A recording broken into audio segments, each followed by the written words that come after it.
On a warm morning, I am Anil Kumar Swain, welcoming you to GKRB online classes. Today, I will teach you English for class 3 standard, and today we will read the third chapter of English course book. That is, and the name of the chapter is Who Did Patrick's Homework? Students, sorry, I have forgotten to mention a question mark here. Who did Patrick's homework? So there's a question around this chapter, and the writer of this chapter is Carol Moore. Students, I have forgotten to write. It is Carol Moore. So this story is about homework. This story is about a school. This story is about a student who is not doing homework. And students, as you know, you are working in school. If you are studying in schools, you have to do your homework regularly. This is all about that. I have written some new words, difficult words, and as we pass by the chapter, we will study about this, all the different, all difficult words. Students, then let's start the chapter. Patrick never did homework. Too boring, he said. He played baseball and basketball and Nintendo instead. His teachers told him, Patrick, do your homework or you won't learn anything. And it's true. Sometimes it did feel like a ding-a-ling. Means, students, the last line is a word called ding-a-ling, a stupid person. So, what does it mean? In the first paragraph signifies that Patrick never did his homework. Students, if you are studying in schools and if you want to learn something, it's not just the classrooms you get the knowledge from. When the teacher assigns you some homework, you must do it because it is well said that practice makes a man perfect. Therefore, you have to learn it in a serious and rigorous manner. Then only you can learn the chapter very well. Then, next he said, he was feeling very bored. बहुत bore लग रहा था उसको. वो ये सब नहीं पढ़ करता था और उसके बाद वो ये सब चीज़ों से हमेशा दूर रहने की कोशिश करता था. तो जैसे कि बच्चों, मैं अभी तुमको बता रहा था कि जो पैट्रिक है वो बिल्कुल होमवर्क करने में इंटरेस्टेड नहीं था. वो हमेशा बेसबॉल, बास्केटबॉल और निंटेंडो जैसा गेम्स खेलने में वो बहुत मतलब उत्सुक था. उसको बिल्कुल भी पढ़ने का इच्छा नहीं था. उसको गेम्स खेलने में ज़्यादा मज़ा आता था. उसके टीचर्स हमेशा बोलते हैं, जैसे कोई भी टीचर, जैसे मैं भी एक बार बच्चों को बोलता हूँ कि बच्चों पढ़ाई करो, होमवर्क करो, पढ़ाई में ध्यान दो, तभी जाके तुमको सीखने को मिलेगा. फिर उसके बाद उसको खुद एक दिन लगा कि फील्स लाइक ए डिंगलिंग. एक लाइन है सबसे आखिरी में, डिंगलिंग मीन्स स्टूपिड पर्सन, बेवकूफ है, वो को हम बोल सकते हैं. तो वो क्या है? स्टूपिड, अपने आप को स्टूपिड समझने लगा. बट क्या कर सकता है वो? But what could he do? He hated homework. उसको होमवर्क करने में बिल्कुल भी मजा नहीं आ रहा था. होते हैं कुछ बच्चे जो सिर्फ पढ़ाई में ध्यान देते हैं लेकिन होमवर्क उनको करना बिल्कुल पसंद नहीं है. सिर्फ पढ़ाई है, वो स्कूल तक ही उनको सीमित रहना पसंद है. तो उसके बाद क्या हुआ? द नेक्स्ट हम पैराग्राफ पहुंचेंगे. Then on Saint Patrick's Day his cat was playing with a little doll and he grabbed it away. To his surprise it wasn't a doll at all but a man of the teenage size. He had a little woolen shirt with old-fashioned breeches and a high tall hat, much like a witch. He yelled, save me, don't give me back to that cat. I will grant you a promise, grant you a wish, I promise you will do that. Then, कुछ दिन बाद एक मतलब ऐसा दिन आया कि जो पैट्रिक का एक बिल्ली है, पालतू बिल्ली है, उसको एक डॉल मिल जाता है बहुत ही छोटे साइज का. तुम बुक पेज नंबर 20 में देख सकते हो, बहुत ही छोटे साइज का एक डॉल मिल जाता है. तो अचानक से जब वो नोटिस करता है, जब वो देखता है कि वो एक्चुअल में डॉल नहीं है, वो एक छोटा इंसान है. बच्चों, उसको हम बोलते हैं ड्वार्फ. ड्वार्फ एक मीनिंग है जहाँ बहुत ही बौने लोगों का वहाँ पे मतलब उनको दर्शाया जाता है. तो ये उससे भी छोटा था, वो खिलौना जैसा. To his surprise, it wasn't a doll at all, but a man of the teenage size. वो क्या कर रहा था? एक वुलन शर्ट पहना हुआ था, पुराने प्रकार के, उसमें breaches like this. Breeches is the word I have written the meaning. Short pants that reach just below the knees. जो हम निकर पहनते हैं, हाफ शर्ट पहनते हैं, हाफ पैंट पहनते हैं, तो that is called the breaches in American English. ठीक है, उसके बाद वो जैसे उसको बिल्ली पकड़ता है वो चिल्लाता है कि सेव मी सेव मी। सही बात है, बिल्ली अपने नोकीले दांतों में अगर उसको दबोच के रख देगा, grab took something once and suddenly, वैसे ही उसको थोड़ा तकलीफ महसूस होने लगा और वो बोलने लगा कि मुझे बचा लो, मुझे बचा लो। और वो पैट्रिक की तरफ देख के बोलने लगा कि मुझे बचा लो, मैं तुम्हें एक विश करता हूँ कि मैं तुम्हारे लिए कुछ भी करने के लिए तैयार हो जाऊँगा। ठीक है बच्चों, ये है पहला पेज। तो उसके बाद तो पैट्रिक को भी बहुत आश्चर्य होता है, ही फील्स वेरी सरप्राइज्ड कि इतना बौना आदमी, ठीक है, वो कैसे हमारे घर पहुंच गया, वो कैसे आ गया। अच्छा, वो उसको बिल्ली ने देख लिया और उसको अपने दांतों में दबोच लिया, और जब वो चिल्लाने लगा तब पैट्रिक को पता चलता है कि वो एक बौना आदमी है। टीनिएस्ट मैन, टीनिएस्ट का मतलब होता है बहुत ही छोटा। देन नेक्स्ट पैराग्राफ में हम लोग आते हैं। Patrick couldn't believe how lucky he was. Here was the answer to all of his problems. So he said, only if you do all my homework till the end of the semester, that's 35 of days, if you do a good enough job, I could even get A's. बच्चों, यहाँ एक word आया है, देखो सबसे पहले वो है सेमेस्टर। सेमेस्टर का मतलब होता है one of the portions that a school year is divided into। बच्चों, जैसे कि हमारा जो स्कूल है, हमारे स्कूल में जो एग्ज़ाम होता है, टर्म 1, टर्म 2, फाइनल एग्जाम्स, वैसे ही सेमेस्टर एक सिस्टम होता है, एक एग्ज़ाम सिस्टम होता है जहाँ उसको एक स्कूल के कोर्स को, पूरे साल के कोर्स को डिवाइड किया जाता है। 2 सेमेस्टर हो सकता है, 3 सेमेस्टर भी होता है, कहीं ज़्यादा सालों का अगर पढ़ाई होगा तो 4 साल 5 साल का भी होता है सेमेस्टर्स। तो वो पैट्रिक सोचता है कि चलो बहुत अच्छा, वो खुद को बहुत लकी, बहुत किस्मत वाला मानता है कि उसे एक गिफ्ट मिल गया हो, कि एक टाइनेस्ट साइज का आदमी मिल गया हो जो वो उनसे प्रॉमिस कर रहा है कि वो कुछ भी करने के लिए तैयार है। और वो एक शर्त रखता है, जैसे कि उस आदमी ने, वो बौने आदमी ने पैट्रिक से कहा कि आई will do anything for you, मतलब वो कुछ भी करने के लिए तैयार है। तो पैट्रिक उसको बोला कि only if you do all my homework till the end of the semester, that's 35 days। 35 दिन का एक सेमेस्टर होता है बच्चों, यहाँ पे देखो मैं यहाँ शॉर्टकट में लिख रहा हूँ 35 दिन का एक सेमेस्टर होता है। देन वो उसे कंडीशन रखता है, एक शर्त रखता है कि तुम मेरा पूरा होमवर्क कर दो, तभी जाके मैं तुमको छोड़ूंगा। Then it's if you do a good enough job I could even get age. फिर उसको पता है कि वो कभी भी होमवर्क नहीं करता है घर में, स्कूल का पढ़ाई छोड़ के फिर उसके घर में आने के बाद वो कुछ भी नहीं पढ़ाई करता है। तो उसको ये लगता था कि अगर मैं इसके द्वारा एक काम निकाल पाऊँ, सब होमवर्क कर दूँ, तो मुझे ए ग्रेड मिलेगा। बच्चों, तुमको तो पता ही होगा A, B, C, D grade, जो ग्रेड्स क्यों दिए जाते हैं। तो ए ग्रेड जो होता है बच्चों अच्छे परसेंटेज वालों को मिलता है, बी ग्रेड उससे थोड़ा नीचे, सी उससे नीचे, डी उससे नीचे, ये तो तुमको पता ही है। तो ए ग्रेड उसको मिलेगा बोल के वो बहुत खुश हो जाता है, और वो पैट्रिक अपने जो टाइनी आदमी जिसको पाया है उसके सामने एक शर्त रखता है कि तुम मेरे लिए मेरे जितना भी होमवर्क है उसको पूरा कंप्लीट कर दो, और तब जाके मैं तुम्हें हेल्प करूँगा या जो भी हो सकता है। तो वो उसके आगे हम लोग बढ़ेंगे। The little man made a face and said oh I am cursed but I will do it. देखो बच्चों, ये लाइन में बहुत इंपॉर्टेंट चीज़ दिया गया है। जो लिटिल मैन है वो पैट्रिक को बोलता है कि वो अपने मुंह बनाता है कि वो सोचता है कि शायद मैं यह ना कर पाऊँ, और बोलता है कि ओ आई एम कर्स्ड। कर्स का मतलब होता है बच्चों अभिशाप मिला हुआ है। तो लेकिन होने से भी वो बोलता है कि पैट्रिक को कि हाँ मैं ये होमवर्क कर दूंगा। ठीक है बच्चों, इसके बाद उम्मीद कर रहा हूँ आपको ये सब समझ में आ रहा होगा। इसके बाद हम लोग आगे बढ़ेंगे नेक्स्ट पैराग्राफ में। And true to his word, the little elf began to do Patrick's homework, but there was one glitch।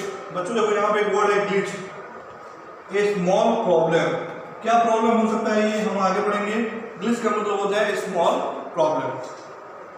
And true to his word, the little elf began to do Patrick's homework, but there was one glitch। The elf didn't always know what to do and he needed help। Help me help me help me, वो चिल्लाने लगा। And Patrick would have to help in whatever way. देखो बच्चों, यहाँ जो word है glitch, इसका मतलब है प्रॉब्लम। उसको क्या प्रॉब्लम हो रहा था वो हम आगे पढ़ेंगे। तो जो लिटिल एल्फ है, वो उस इंसान को बोला जा रहा है, टाइनी इंसान को, वो हमेशा चिल्ला रहा है कि help me help me help मी। और वो पैट्रिक अपने तरफ से जितना हो सके वो होमवर्क करने में उसकी मदद कर रहा है। देन उसके बाद नेक्स्ट पैराग्राफ में हम आते हैं, I don't know this word the elf squid while reading Patrick's homework, give me a dictionary, no what's one better, look up the word and sound it out by each letter.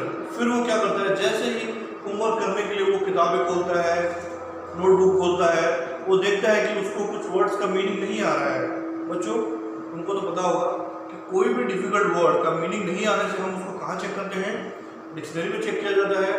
बच्चों dictionary एक ऐसा वो किताब है जहाँ हमें difficult words की, सिर्फ डिफिकल्ट नहीं, इजी वर्ड्स के भी हमको मीनिंग पता चलते हैं, और उसके अलावा उससे रिलेटेड जो भी वर्ड्स हैं अल्फाबेटिकली हमको पता चलता है। लेकिन बच्चों आजकल तो हम नेट से भी देख सकते हैं। तो लेकिन ये टाइनी आदमी जो है वो बोलता है कि पैट्रिक तुम मुझे हेल्प करो, एक डिक्शनरी दो मुझे, और बेटर होगा कि तुम डिक्शनरी खुद देखो और मुझे वो बताओ, तभी जाके मैं तुम्हारा होमवर्क करने में मुझे आसानी होगा। When it came to maths, Patrick was out of luck. What are times tables? The elves shrieked. We elves never need that. And what are addition, subtraction, division and fractions? Here sit down beside me. You simply must guide me. फिर देखो बच्चों, जैसे कि वो homework करते करते जाता है, उसके बाद एक सब्जेक्ट आता है मैथ्स। तुम लोग भी तो बच्चों मैथ्स पढ़ते हो, इंग्लिश, साइंस, सब प्रकार के सब्जेक्ट पढ़ रहे हो। तो एक सब्जेक्ट आता है मैथ्स, उसमें क्या होता है, जो एल्फ है, जो इंसान है, बौना इंसान है, वो बोलता है कि ये मैथ्स कहाँ से आ गया। लेकिन पैट्रिक जो है वो खुद भी मैथ्स में बहुत कमज़ोर है। वो बोलता है कि अरे ये तो मैं भी नहीं कर पाऊंगा। तो बोलता है कि टाइम्स टेबल क्या है, सब्सट्रैक्शन क्या है, एडिशन क्या है, डिवीजन क्या है, मल्टीप्लिकेशन क्या है। वो बोलता है कि तुम खुद मेरे पास बैठो और मुझे बताओ अच्छे से, तभी जाके मुझे गाइड करो, तभी जाके मैं तुम्हारा होमवर्क कर पाऊंगा, नहीं तो मैं बिल्कुल भी नहीं कर पाऊंगा और मुझे ये बहुत मुश्किल होगा। एल्फ भी बोल रहा है कि we never need that times. तो हमें ये नहीं पता चला है इस स्टोरी में कि जो एल्फ है वो कहाँ से आया है, कहाँ से उसको मिला है वो, और वो पैट्रिक के घर में कैसे आया है। लेकिन वो अपने बारे में बोल रहा है कि we don't need times table, हमने ये सब कभी नहीं देखा है। तो अगर तुम मुझसे होमवर्क कराना चाहते हो तो तुम्हें मुझे बाजू में बैठना पड़ेगा और मल्टीप्लिकेशन, एडिशन, सब्सट्रैक्शन, डिवीजन, ये सब मुझे समझाना पड़ेगा, तभी जाके मैं ये तुमको होमवर्क करने में तुम्हारी मदद कर पाऊंगा। तो बच्चों इसलिए हमेशा ये बोला जाता है कि होमवर्क जो टीचर्स देते हैं उसको घर पे जाके रेगुलरली किया करो, तभी जाके तुम अच्छे से उसको समझ पाओगे और क्लियरली। इसलिए बोला जाता है स्कूल में ध्यान से पढ़ो और उसको घर में जाके कंप्लीट करो। ठीक है बच्चों। नेक्स्ट बच्चों, इससे आगे हम लोग बढ़ेंगे। जैसे मैंने तुमको हाल ही में अभी बताया कि वो मैथ्स का जो प्रॉब्लम है, मैथ्स का जो चैप्टर, उसको करने में बहुत प्रॉब्लम हो रहा था। इसलिए वो पैट्रिक को बोलता है कि आप मुझे हेल्प करो, ये सब्सट्रैक्शन, डिवीजन, मल्टीप्लिकेशन ये मैंने कभी किया नहीं है, इसलिए मुझे हेल्प करो और मुझे आगे बढ़ने में मुझे मदद करो, मेरे बाजू में बैठो। ठीक है बच्चों, यहाँ तक तुमको समझ में आ चुका है। इसके बाद हम लोग पढ़ेंगे next paragraph. Elves know nothing of human history, so them it's a mystery. So the little elf, already a shouter, just got louder.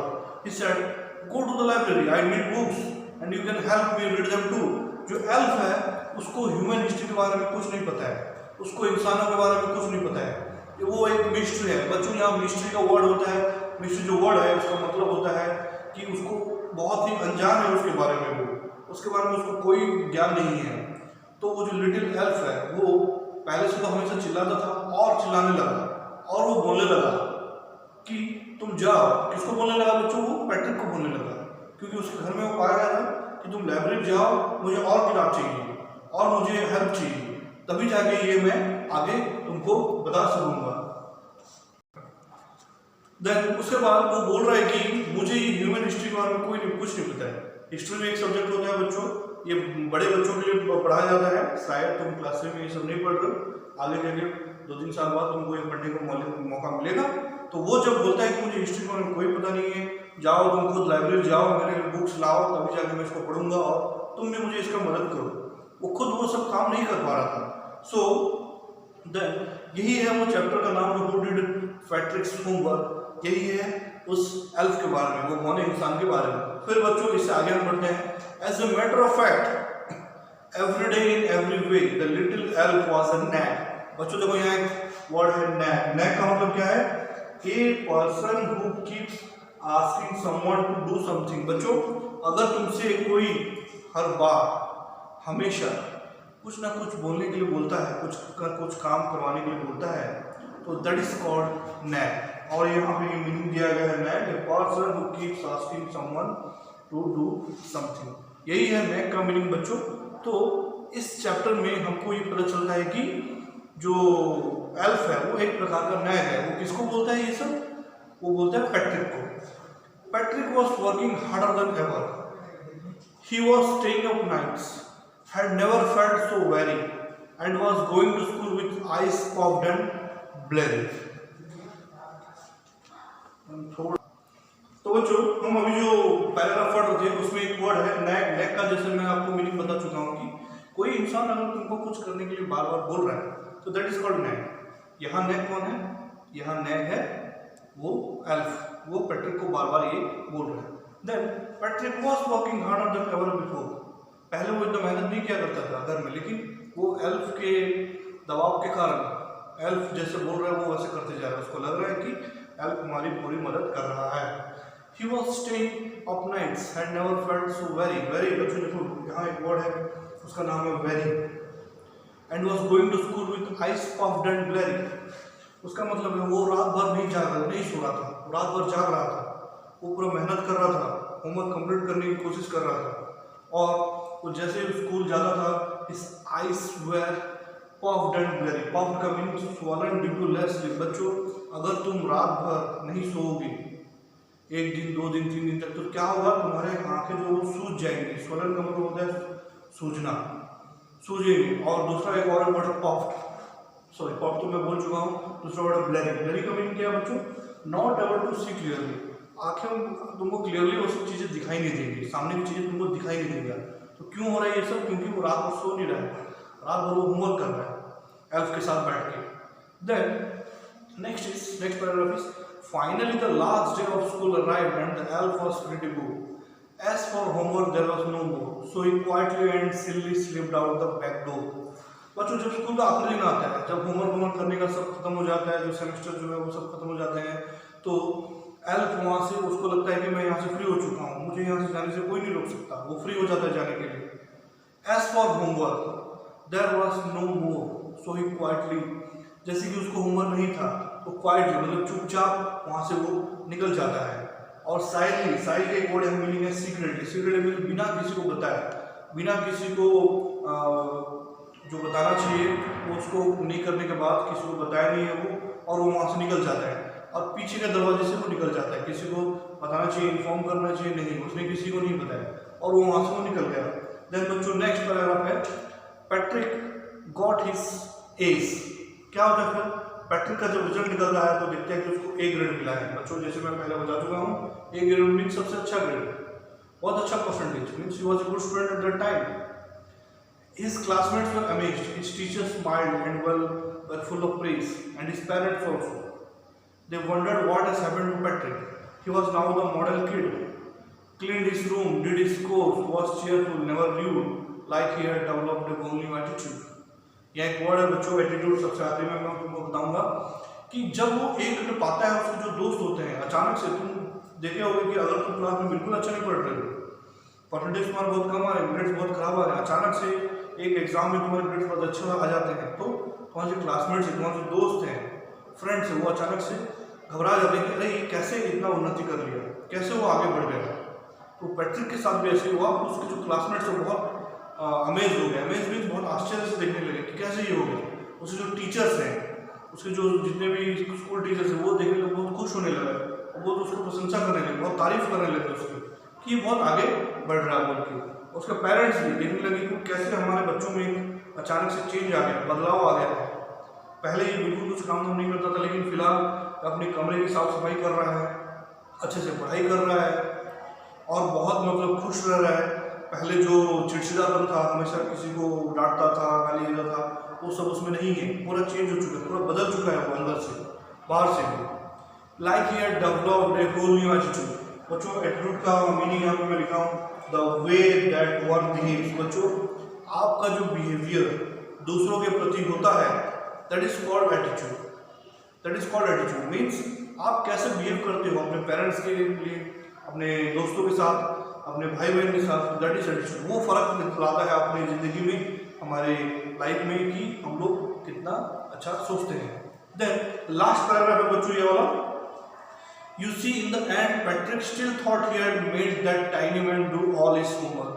But I will send a secret. Just between you and me, it wasn't the elf. Patrick had done it himself. बच्चों आखिर में जो writer है Carol मूर, उसने ये बताया है कि आखिर में ये सब पैट्रिक जो है वो हमेशा ये सोचता था कि लगता है उसे उस छोटे इंसान ने जो एल्फ है, टाइनी मैन ने हेल्प किया है होमवर्क करने में। लेकिन बच्चों ऐसा नहीं है। ये सब काम वो एक सीक्रेट शेयर करना चाहते हैं राइटर, कि ये सब काम जो है वो पैट्रिक खुद ने किया है, तभी जाके वो अच्छा परफॉर्म कर पाया एग्जाम में और सब होमवर्क कंप्लीट करने के बाद ध्यान देने लगा, अपने आप में सुधार लाने लगा। तो बच्चों मैं ये बोलना चाहूँगा कि अपने आप में तुम चेंज लाना सीखो। कोई तुमको हेल्प नहीं करेगा, कोई तुम्हारे लिए होमवर्क नहीं करेगा। टीचर जो है वो सिर्फ तुमको गाइड करेंगे, तुमको बताएंगे, लेकिन होमवर्क जो है वो तुमको खुद करना पड़ेगा घर में। भले तुम किसी की मदद ले सकते हो, लेकिन जो करना है तुमको खुद ही करना है, क्योंकि परीक्षा में तुमको खुद ही लिखना है, कोई आगे तुम्हारे लिए नहीं लिखेगा। यही जो राइटर है कैरल मूर बताना चाहते हैं कि it was not the elf, it was the Patrick himself who did his homework regularly after he met elf. और उसके बाद उसने जो पहले नीचे के ग्रेड्स लाता था वो ए ग्रेड लाने लगा, फिर टीचर्स, पेरेंट्स सब उसकी तारीफ करने लगे। ठीक है बच्चों, आज ये जो मैंने चैप्टर पढ़ाया है हु डिड पैट्रिक्स होमवर्क, उसका आंसर तुमको मिल गया होगा। अच्छे से तुम चैप्टर समझ गए होंगे। डिफिकल्ट वर्ड्स को बच्चों अपने नोट कॉपी में तुम लिख सकते हो, और उम्मीद करता हूँ कि बच्चों तुमको ये चैप्टर पूरा समझ में आया होगा। और जो भी क्वेश्चन आंसर्स हैं तुम कोशिश कर सकते हो अपने घर में करने का। नहीं तो अगर कोई भी डाउट हो तो तुम मुझसे पूछ सकते हो। इतना कह के मैं ये चैप्टर यहाँ एंड करना चाहूँगा बच्चों। Stay home, stay safe, goodbye, thank you.